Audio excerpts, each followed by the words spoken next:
नमस्कार, आप देख रहे हैं बीसीसी न्यूज। मैं हूं रमा धीमान। आइए बुलेटिन की शुरुआत करें, लेकिन उससे पहले हेडलाइंस।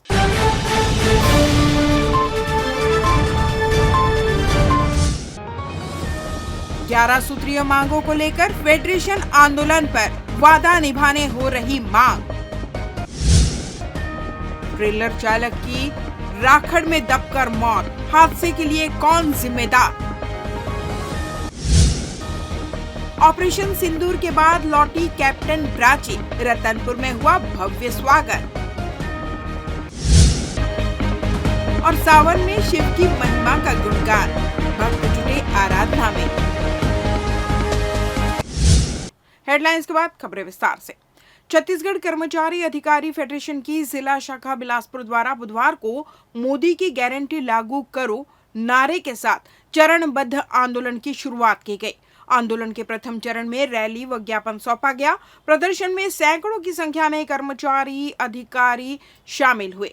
फेडरेशन की 11 सूत्रीय मांगों में केंद्र के समान 2% महंगाई भत्ते की तत्काल भुगतान, लंबित एरियर्स का समायोजन, पिंगुआ समिति की रिपोर्ट सार्वजनिक करने, 4 स्तरीय पदोन्नति वेतनमान लागू करने, सहायक शिक्षक और पशु चिकित्सकों को तृतीय समय मान वेतनमान, कैशलेस चिकित्सा सुविधा, निःशर्त अनुकंपा नियुक्ति, अर्जित अवकाश का नकदीकरण, पुरानी पेंशन योजना की बहाली तथा सभी विभागों में 65 वर्ष तक सेवा आयु वृद्धि, संविदा कर्मचारियों का नियमितीकरण शामिल है।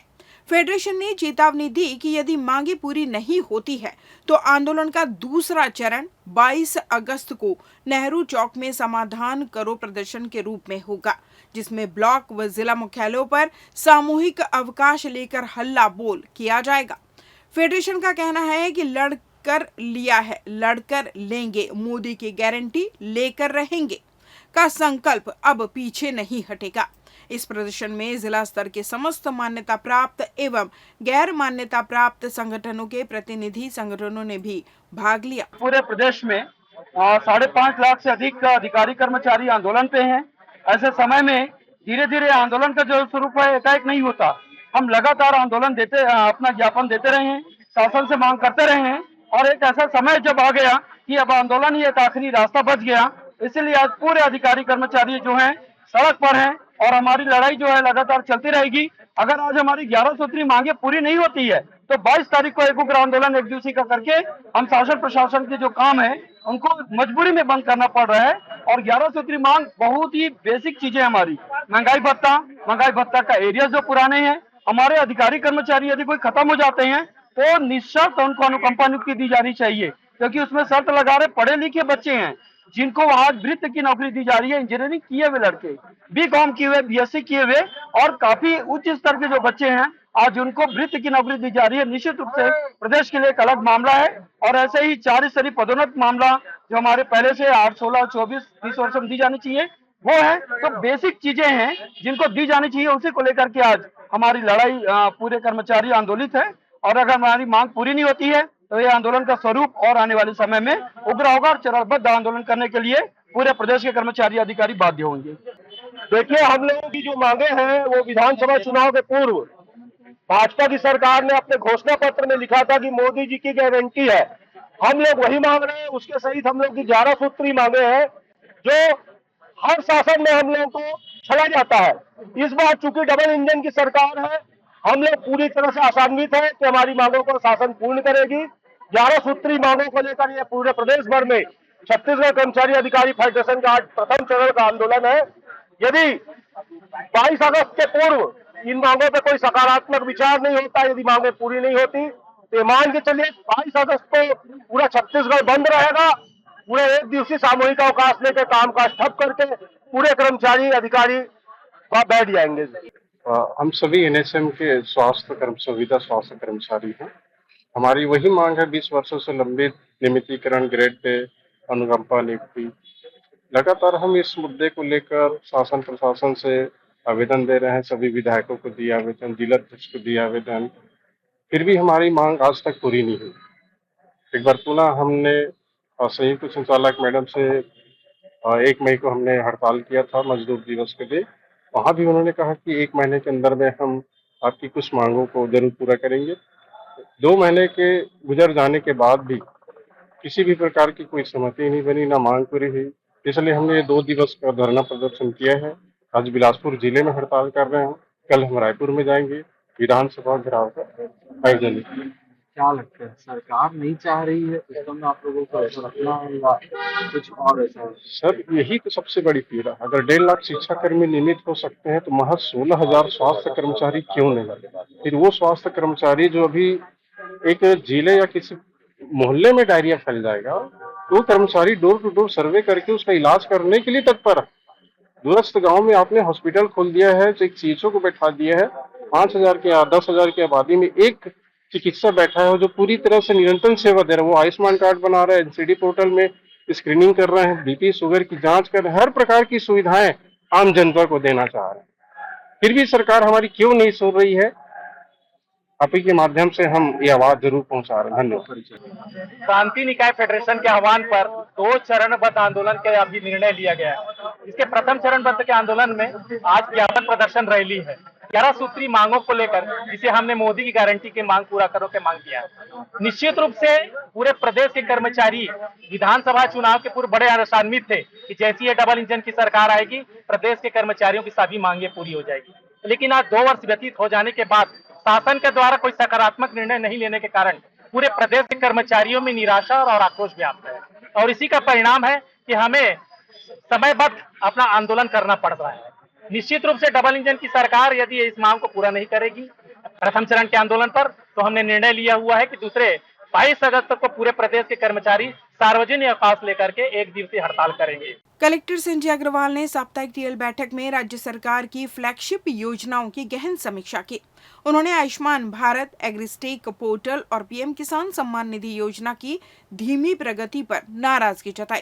कलेक्टर ने अधिकारियों को निर्देशित किया कि वे गांव-गांव शिविर लगाकर वंचित हितग्राहियों तक योजनाओं का लाभ जल्द से जल्द पहुंचाएं। बैठक में बताया गया कि अब तक लगभग 5 लाख लोगों के आयुष्मान कार्ड नहीं बन पाए हैं। वहीं पीएम किसान योजना के तहत लगभग 19,000 किसान अब भी लाभ से वंचित है। कलेक्टर ने ग्रामवार सूची तैयार कर व्यक्तिगत संपर्क से 15 दिन में ई-केवाईसी की प्रक्रिया पूरी करने के निर्देश दिए।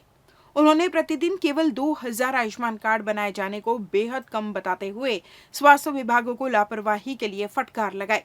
शहर में आवारा मवेशियों की समस्या पर कलेक्टर ने मोपका गोठान में रखे गए पशुओं का स्वास्थ्य परीक्षण कराने और इन्हें बैगा आदिवासियों सहित गरीब परिवारों को निःशुल्क देने के निर्देश दिए।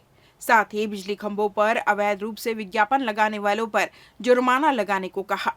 उन्होंने व्यापम परीक्षाओं में सुरक्षा बढ़ाने के लिए परीक्षार्थियों की कड़ी जांच, ड्रेस कोड और महिला पुलिस की तैनाती की जानकारी दी। जीवन ज्योति और पीएम सुरक्षा बीमा योजनाओं की समीक्षा करते हुए बैंक को मृत्यु की सूचना 30 दिन में देने की अनिवार्यता पर भी जोर दिया। बैठक में जन शिकायतों के त्वरित समाधान हेतु सभी विभागों को सख्त दिशा निर्देश दिए गए। छत्तीसगढ़ में बच्चों की सुरक्षा को लेकर हाईकोर्ट ने गहरी चिंता जताई है। चीफ जस्टिस रमेश सिन्हा की डिवीजन बेंच ने कहा कि हादसों के लिए भले ही सरकार सीधे जिम्मेदार ना हो, लेकिन बच्चों की सुरक्षा सुनिश्चित करना उसकी संवैधानिक जिम्मेदारी है। जांजगीर चांपा और कांकेर जिलों की 2 घटनाओं को हाईकोर्ट ने मीडिया रिपोर्ट के आधार पर जनहित याचिका मानकर स्वतः संज्ञान लिया है। जांजगीर के भैंसतारा गांव में तालाब में डूबकर 4 बच्चों की मौत और कांकेर के केसलपारा गांव में बच्चों के नाले को पार कर स्कूल जाने की खबरों पर कोर्ट ने राज्य सरकार से जवाब मांगा है।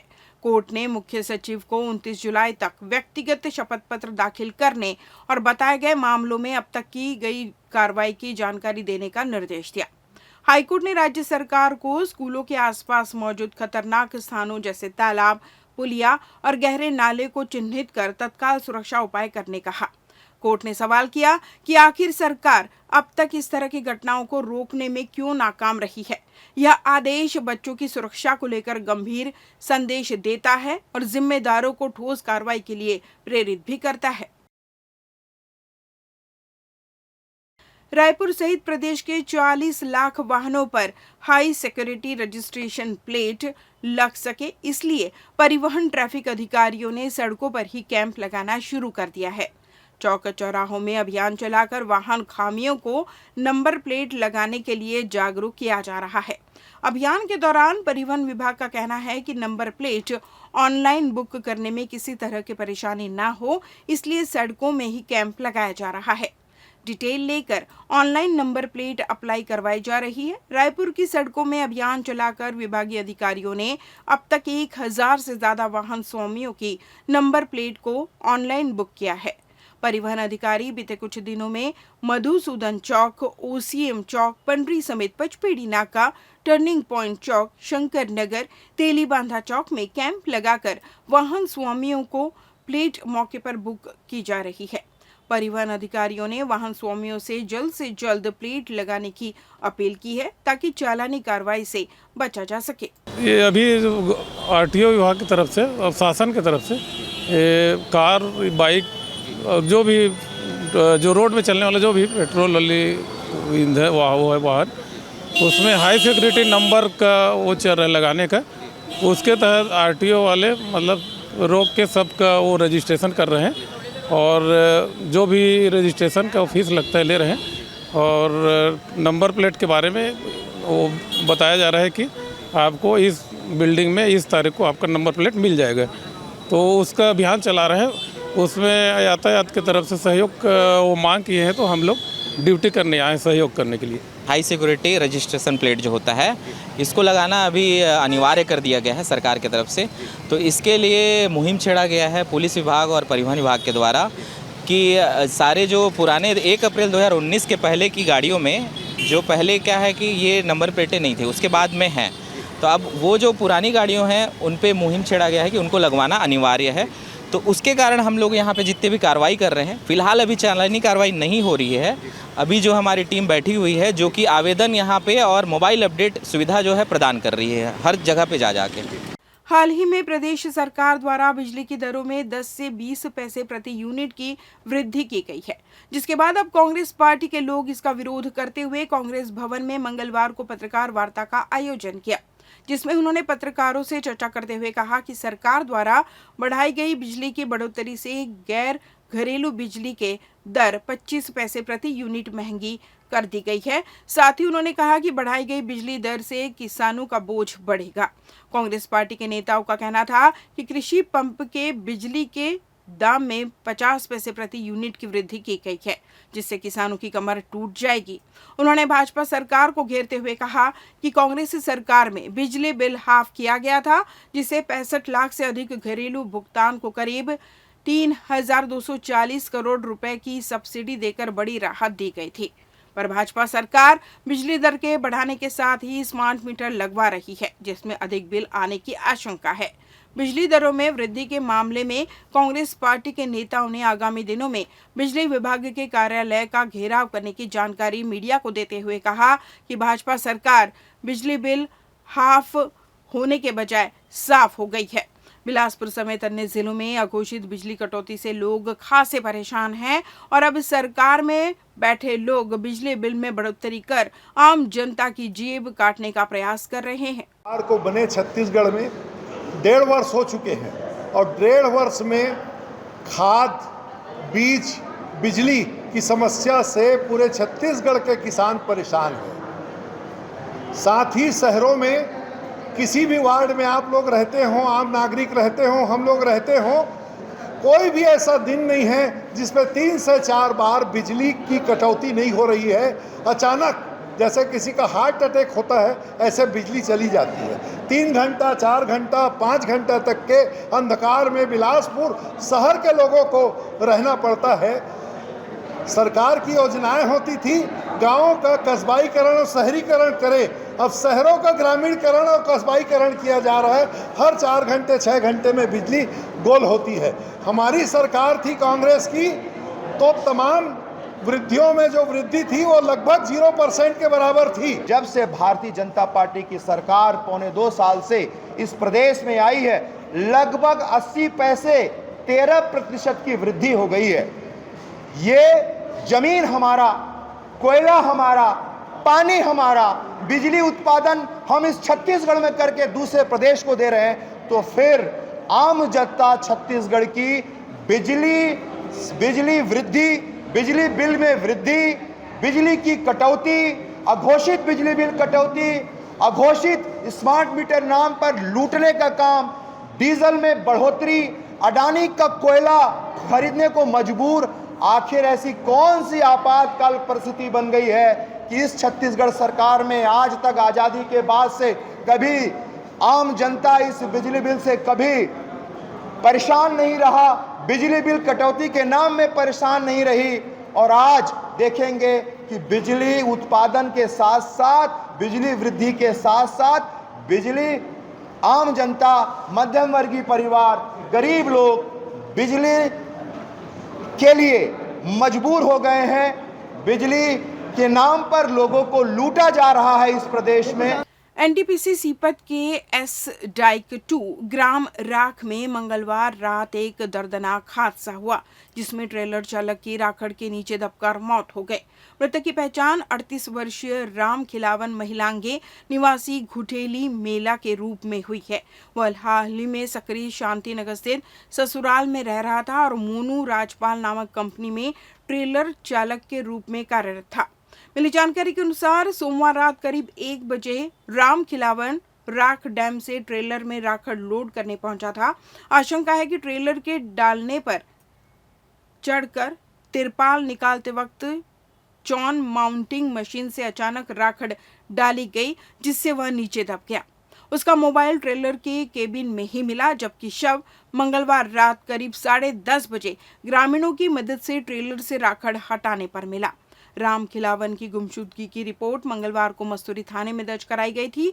संदेह बढ़ने पर सीपत थाना प्रभारी गोपाल सतपति और मस्तूरी थाना प्रभारी हरीशचंद्र टांडेकर घटनास्थल पहुंचे और जांच शुरू की। घटना के बाद मृतक के परिजनों और ग्रामीणों ने मुआवजे की मांग को लेकर जमकर हंगामा किया। जनपद सदस्य रेवाशंकर साहू और ग्राम सरपंच विक्रम सूर्यवंशी के नेतृत्व में ग्रामीणों ने एनटीपीसी प्रबंधन और वाहन मालिक को बुलाने की मांग की। करीब 5 घंटे तक चले विरोध प्रदर्शन के बाद प्रशासन की मध्यस्थता से वाहन मालिक द्वारा तत्काल 1,20,000 रुपए की सहायता राशि परिजनों को दी गई। तब जाकर स्थिति शांत हुई। पुलिस ने शव को पोस्टमार्टम के लिए भेजकर मामला दर्ज किया है। हादसे की जांच के साथ साथ हत्या की आशंका को भी नजर में रखते हुए सभी पहलुओं की जांच की जा रही है। लेते हैं छोटा सा ब्रेक।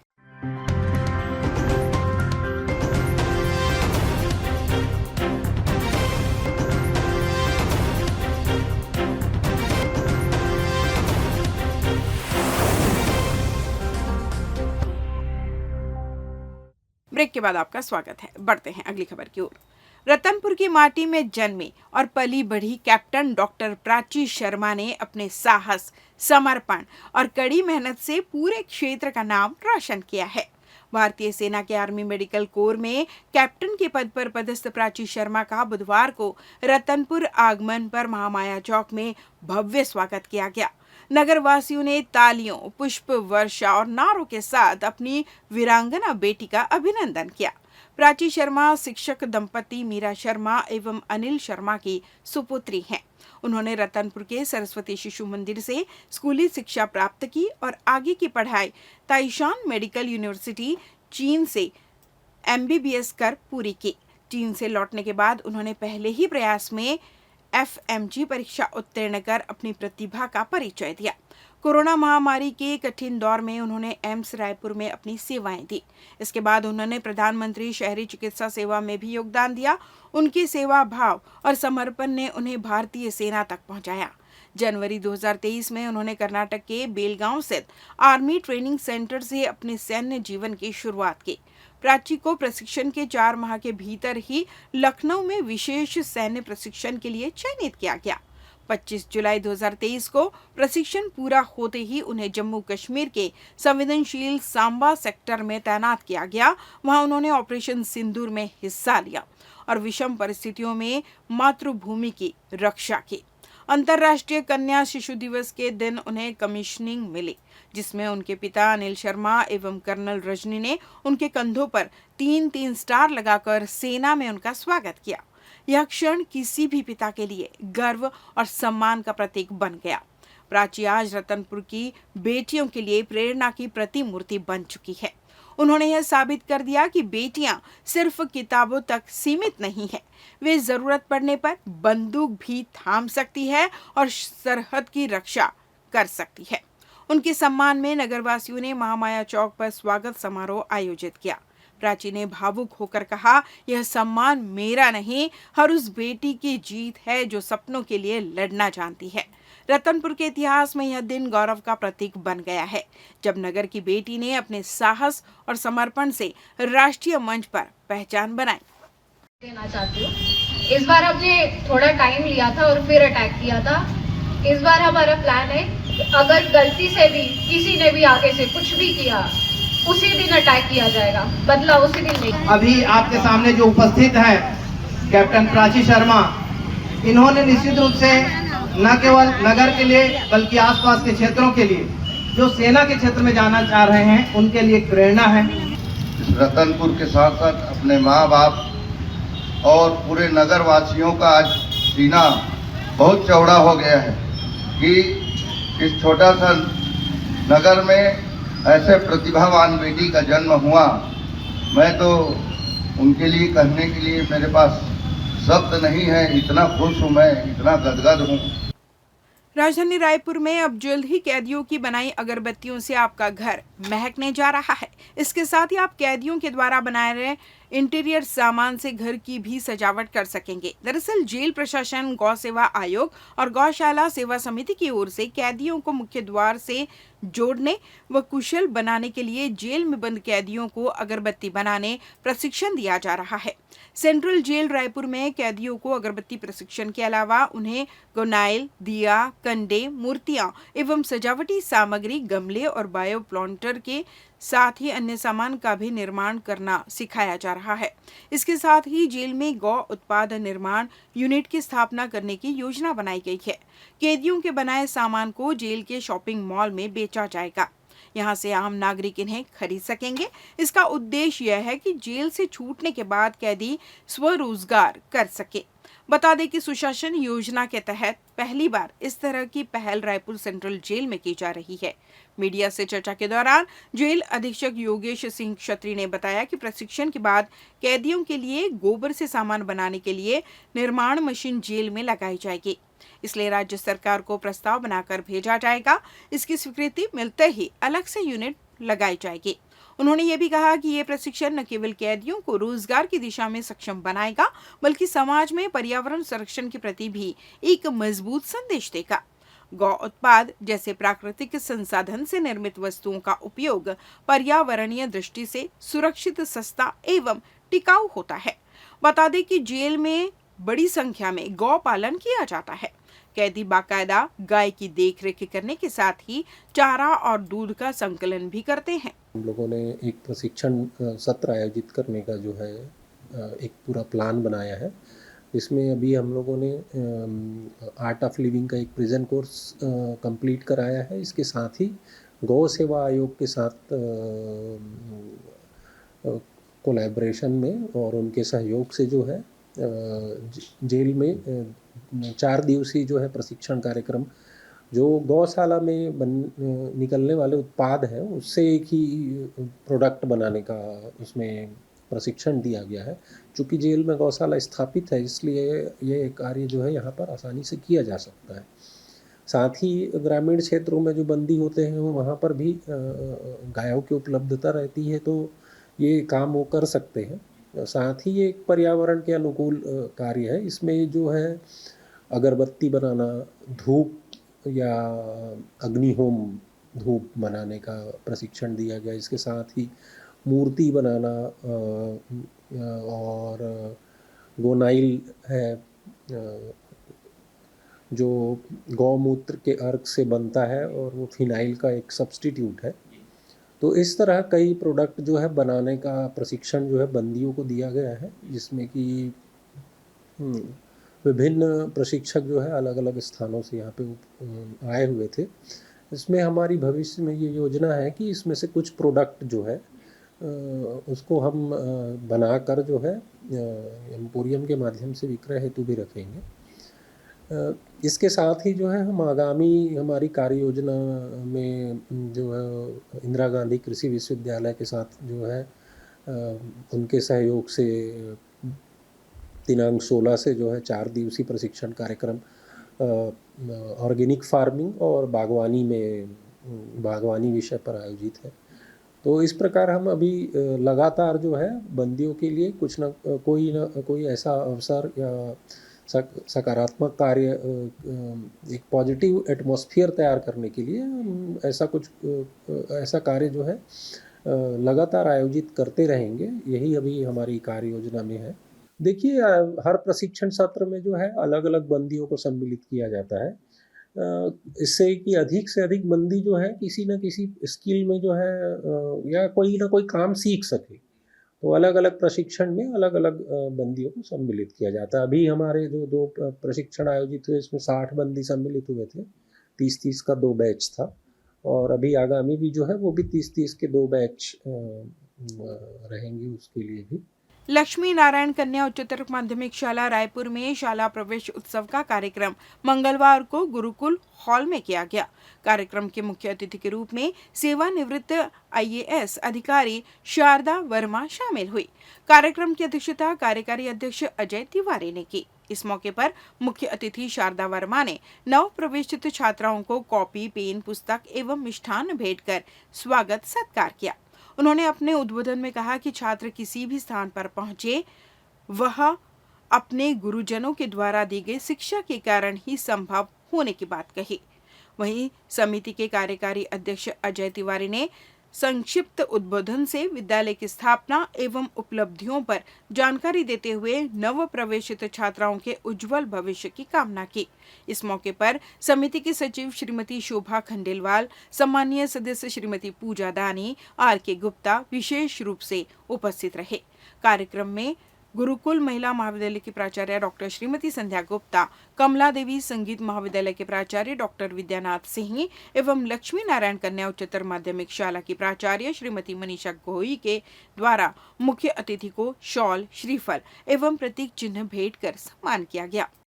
आपस की बातचीत से भी बहुत कुछ सीख कर वापस जाए। बड़ों का अभिवादन करना, बड़ों का सम्मान करना, एक दूसरे का सहयोग करना। प्रतियोगिता चल रही थी। एक छोटा सा उदाहरण आप लोगों ने शायद पहले भी सुना होगा। 7 बच्चे आपस में दौड़ रहे थे। एक बच्चा गिर गया, जो सबसे आगे चल रहा था वो बच्चा गिर गया। बाकी के 7 बच्चे वहां पर रुक गए और उन्होंने कहा कि जब तक इस बच्चे का उपचार नहीं हो जाता, उसको उठा के ले गए, उसकी देखभाल करने लगे और उसके बाद फिर वो बच्चे अगली दौड़ के लिए खड़े हुए। ये हमें क्या सिखाता है? बच्चे आपस में ये जानते हैं कि सिर्फ दौड़ में प्रथम आना और पुरस्कार लेना ही हमारा संस्कार नहीं है। हमारा लक्ष्मी नारायण कन्या शाला संचालित है, जहाँ पे लगभग 900 छात्राएं अध्ययनरत हैं। आज हम यहाँ पे शाला उत्सव मना रहे हैं। तो जो 6वीं, 7वीं, 8वीं में या 9वीं में जो बच्चे पहले बार प्रवेश लिए हैं, उन बच्चों को, उन छात्रों को यहाँ पे पुस्तक कॉपी का वितरण किया गया है। और इसके मुख्य अतिथि के रूप में श्रीमती शारदा वर्मा जी IAS, जो शिक्षा के क्षेत्र से जुड़े हुए हैं, जिनकी लंबी सेवाएं इस छत्तीसगढ़ शासन को रहा है, छत्तीसगढ़ प्रदेश को, उनके हाथों से आज यहाँ पे ये वितरण का कार्यक्रम किया गया है। इस शाला प्रवेश उत्सव के अवसर पर बालिकाओं के लिए यही शुभकामनाएं हैं। बच्चियां खूब आगे बढ़ें, अपनी पूरी शिक्षा पूर्ण करें और अपने अपने क्षेत्र में सफल हों, स्वस्थ रहें और समाज को भी अपना योगदान दें। कलेक्टर संजय अग्रवाल ने साप्ताहिक जनदर्शन में दूर दराज से आए सैकड़ों ग्रामीणों की निजी और सामुदायिक समस्याएं इत्मीनान से सुनी और अधिकारियों को जल्द निराकरण के निर्देश दिए। कलेक्टर ने जनदर्शन में आए किसानों से चर्चा कर खेती किसानी के ताज़ा हालात और खाद बीज की उपलब्धता के बारे में भी जानकारी ली। नगर निगम कमिश्नर अमित कुमार, CEO जिला पंचायत संदीप अग्रवाल एवं ADM शिव कुमार बैनर्जी ने भी लोगों की समस्याएं सुनी। साप्ताहिक जनदर्शन में सकरी तहसील के ग्राम देवरी कला के ग्रामीणों ने सरपंच पति के विरुद्ध राशन दुकान संचालन में मनमानी की शिकायत की। ग्रामीणों ने बताया कि सरपंच रूपमणि सूर्यवंशी के पति शत्रुघ्न सूर्यवंशी के द्वारा शासकीय उचित मूल्य दुकान का संचालन मनमाने तरीके से किया जा रहा है। वे राशन देने के लिए ग्रामीणों को अंगूठा लगाने घर आने बोलते हैं और यदि कोई नहीं आता है तो उसे राशन नहीं दिया जाता। बिना किसी मुनादी के राशन का वितरण किया जाता है और वितरण के समय राशन 200-300 ग्राम कम दिया जाता है। कलेक्टर ने ग्रामीणों की शिकायत को गंभीरता से लेते हुए खाद्य नियंत्रक को जांच के निर्देश दिए। नगर पंचायत मल्हार के अध्यक्ष धनेशपुरी कैवर्त ने नगर पंचायत मल्हार में स्मार्ट मीटर लगने के बाद अधिक बिजली बिल आने की शिकायत की। इस मामले को विद्युत विभाग के कार्यपालन अभियंता देखेंगे। बेलतरा तहसील के ग्राम निपनिया के मुस्लिम समाज द्वारा समाज के लिए कब्रिस्तान हेतु जगह दिलाने आवेदन दिया गया। कलेक्टर ने पत्र एसडीएम बिलासपुर को भेजते हुए आवश्यक कार्रवाई करने के निर्देश दिए। ग्राम पंचायत सेमरताल निवासी दिलीप सूर्यवंशी ने आवास में रोजगार सहायक द्वारा फर्जीवाड़ा करने की शिकायत की। उन्होंने बताया कि ग्राम रोजगार सहायक ने दिलीप सूर्यवंशी के आवास का पैसा गलत तरीके से दूसरे व्यक्ति के खाते में डाल दिया है, जिससे उनका घर अब तक अधूरा है। कलेक्टर ने सीईओ जिला पंचायत को जांच के निर्देश दिए। कोटा ब्लॉक के ग्राम करही कछार निवासी उर्मिला बैगा ने अपनी पुत्री निधि का आधार कार्ड बनवाने आवेदन दिया। उन्होंने बताया कि पुत्री का चयन आदिवासी कन्या छात्रावास कोटा में हो गया है, लेकिन आधार कार्ड नहीं होने के कारण प्रक्रिया बाधित हो रही है। कलेक्टर ने आवेदन सहायक आयुक्त आदिवासी विकास विभाग को भेजा।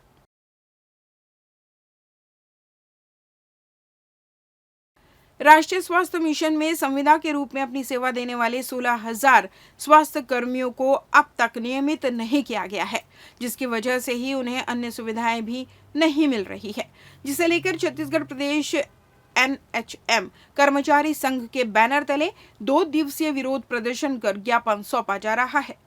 पहले दिन जिला स्तरों पर धरना प्रदर्शन किया गया, जिसके बाद दूसरे दिन अब राजधानी में विधानसभा का घेराव कर प्रदर्शन किया जाएगा। प्रमुख रूप से 10 सूत्रीय मांगों में संविलियन, कैडर स्थापना, ग्रेड पे निर्धारण, कार्य मूल्यांकन में पारदर्शिता, वेतन वृद्धि, सीधी भर्ती में आरक्षण, अनुकंपा नियुक्ति, मेडिकल एवं अन्य अवकाश, स्थानांतरण नीति, चिकित्सा बीमा शामिल है। जिले से लेकर बुधवार को पहले कोन्हिर गार्डन में धरना प्रदर्शन किया गया, फिर मुख्यमंत्री के नाम जिला प्रशासन को ज्ञापन सौंपा गया। बिलासपुर की पचरी घाट के पास लाश मिलने से सनसनी फैल गई। लाश अरपा नदी में तैरते मिली है। बताया जा रहा है कि राजू सूर्यवंशी रविवार से लापता था, जिसकी तलाश परिजन कर ही रहे थे। वहीं मंगलवार को उसकी लाश नदी में तैरते मिली। जानकारी के अनुसार राजेंद्र उर्फ राजू रविवार को अपने दोस्त के साथ शराब दुकान के पास से शराब ली, फिर दोनों अपने अपने घर के लिए निकल गए, पर राजू अपने घर नहीं पहुंचा। परिजनों ने उसके दोस्त को कॉल किया तो उसके दोस्त ने बताया कि राजू उसके साथ में था, पर वो अपने घर की तरफ चला गया था। जिसके बाद परिजन और राजू का दोस्त राजू की तलाश शुरू की, पर उसकी कोई खबर नहीं मिली, जिसे देखते हुए राजू के परिजनों ने इस बात की जानकारी सरकंडा पुलिस को दी। पुलिस ने गुम इंसान का मामला दर्ज कर राजू की तलाश कर रही थी। इसी बीच मंगलवार को कोतवाली थाना इलाके में आने वाले पचरी घाट के पास राजू की लाश अरपा नदी में पानी में तैरते मिली, जिसकी जानकारी लगते ही कोतवाली पुलिस मौके पर पहुंच जांच शुरू की। जांच के दौरान मृतक की पहचान राजू सूर्यवंशी के रूप में हुई। पुलिस ने राजू के परिजनों को इस बात की जानकारी दी। सूचना पाकर परिजन मौके पर पहुंचे, जिनके सामने शव का पंचनामा कर पुलिस मर्ग कायम कर जांच में जुट गई है। पचरी घाट अरपा नदी में एक अज्ञात पुरुष का शव मिला था, जिसको SDRF की मदद से शव को नदी के पानी से निकाल कर किनारे में लाया गया। उसकी आसपास पहचान कराई गई, जो उसके परिजनों का पता चला। मृतक का नाम राजेंद्र उर्फ राजू सूर्यवंशी है और मृतक परिजनों की रिपोर्ट पर उम्र क्रमांक 27/25 दर्ज कर जांच की जाएगी। तो चोट के निशान पाए गए हैं क्या, या कि हत्या के आशंका जताई जा सकती है? एक प्रथम दृष्टिया तो ये लग रहा है कि वो नदी में गिर गया है और उसके कारण जो बहाव के कारण कुछ खरोच टाइप के निशान है। बाकी PM रिपोर्ट से खुलासा हो पाएगा। मृतक के शव का पंचनामा बाद PM कराएगा। बिलासपुर जिले में बेहद ही संवेदनशील मामला सामने आया है, जिसमें विकलांग दंपत्ति आवास और पेंशन की मांग को लेकर कलेक्टर कार्यालय का चक्कर काट रहे हैं। उनका आरोप है कि इस सालों से आवास और पेंशन के लिए गुहार लगा रहे हैं, पर उनकी सुध लेने वाला कोई नहीं है। तिफरा क्षेत्र में रहने वाले संतोष कुमार ने बताया कि वह बचपन से विकलांग है, जिसका जीवन काफी दिक्कतों से चल रहा है। उन्होंने बताया कि उसके पास बैटरी वाली ट्राईसाइकिल की भी नहीं है। बता दें, संतोष और उनकी पत्नी दोनों विकलांग हैं, जिनके पास न तो रहने के लिए आवास है और न ही सरकार की कोई योजना का लाभ मिल रहा है। बता दें, संतोष और उनकी पत्नी दोनों पैर से विकलांग है, जिनका गुजर बसर सब्जी बेचकर होता है। जिन्होंने मंगलवार को जिला कलेक्टर से मुलाकात की और अपनी समस्या से अवगत कराया। कलेक्टर ने शासन की योजना के अनुसार संतोष को लाभ दिलाने की बात कही है। इसमें आवास की एक पात्रता सूची बनती है, उसमें जो भी पात्रता सूची होती है उनको सबको आवास मिलता है। तो जैसे जैसे सूची में जैसे जैसे नाम होगा उन सबको मिलता चलेगा। सावन का पावन महीना शिव भक्तों के लिए विशेष आस्था और भक्ति का प्रतीक माना जाता है। इसी क्रम में शहर के तारबाग स्थित शीतला मंदिर परिसर से शिव परिवार की महिलाओं द्वारा भव्य कावड़ यात्रा का आयोजन किया गया। भक्तों ने हर हर महादेव जयकारों के साथ उत्साहपूर्वक भगवान शिव के लिए कावड़ में जल भरकर नृत्य गान करते हुए रेलवे डिपो स्थित शिव मंदिर तक यात्रा पूरी की। शिव भक्त महिलाओं ने मंदिर पहुंचकर भगवान शिव का अभिषेक किया, दुग्धाभिषेक किया और विशेष पूजा अर्चना की। धार्मिक माहौल और भक्ति भाव से ओतप्रोत इस आयोजन में बड़ी संख्या में श्रद्धालु महिलाएं पारंपरिक वेशभूषा में शामिल हुए। मंदिर परिसर भजन, मंत्रोच्चार और घंटियों की गूंज से गूंज उठा। इस मौके पर श्रद्धालु महिलाओं ने बताया कि विगत 5 वर्षों से सावन मास में यह धार्मिक यात्रा आयोजित की जा रही है, जिसमें क्षेत्र की सैकड़ों महिलाएं भाग लेती हैं। यह आयोजन न केवल धार्मिक आस्था को प्रकट करता है, बल्कि सामाजिक एकता और भक्ति के भाव को भी मजबूत करता है। सावन मास को उत्सव के रूप में मनाते हुए भक्तों ने शिव की आराधना में लीन होकर आयोजन को सफल बनाया। आयोजन के सफल संचालन में स्थानीय मंदिर समिति और शिव भक्त मंडली का विशेष सहयोग रहा। कावड़ यात्रा विगत 5 वर्षों से लगातार हो रही है। हमारी ये शिव परिवार है हमारा, जो हर वर्ष इस तरह से कावड़ यात्रा निकाल के महादेव को जल अर्पित करता है और महादेव से प्रार्थना करते हैं कि देश में, हमारे छत्तीसगढ़ राज्य में सुख शांति रहे और हरियाली तीज सावन उत्सव हम हर साल इसी तरह धूमधाम से मनाते हैं, जिसमें हमारी सभी बहनें बढ़ चढ़ कर हिस्सा लेती हैं और सब ये हमारा शिव परिवार है, जो हम अपने धर्म के प्रति हर महिला अपने घर से 1 लोटा जल लेके इस मंदिर में हम लोग आके भजन कीर्तन करते हैं। और हमारे यहाँ पर मतलब बोलना चाहिए गुरु माता है, वो हमें हर चीज यहाँ पर सिखाती है। किसी को अपना गुरु कैसे बनाना है। मैं यहाँ पर आज बोल रही हूँ कि अगर कोई भी व्यक्ति अगर किसी प्रकार का कोई गुरु नहीं बनाया है तो शिव महादेव जी को गुरु बनाए। इस दुनिया में किसी मनुष्य को गुरु मत बनाए, महादेव जी को ही गुरु बनाए। हमारे महादेव जी वैसे हैं, सबका पालनहार है और देवों में देव महादेव जी हैं। सबको गुरु, सब लोग महादेव जी को ही गुरु बनाए। से मतलब कांवड़ यात्रा का हम लोग का बहुत सावन में इंतजार रहता है। हम लोग बहुत इंतजार में ही बैठे रहते हैं कब कि हमारे शीतला माता से हमारे शिव मंदिर में मतलब कांवड़ यात्रा आया करके। और बहुत अच्छा लगता है, हम लोग को बहुत मजा आता है इसमें। और आज की बारिश में भी बहुत मजा आया हम लोग को पानी में चलने में। इस बुलेटिन में बस इतना ही। अगले बुलेटिन में आपसे की फिर मुलाकात, तब तक मुझे दीजिए विदा। नमस्कार।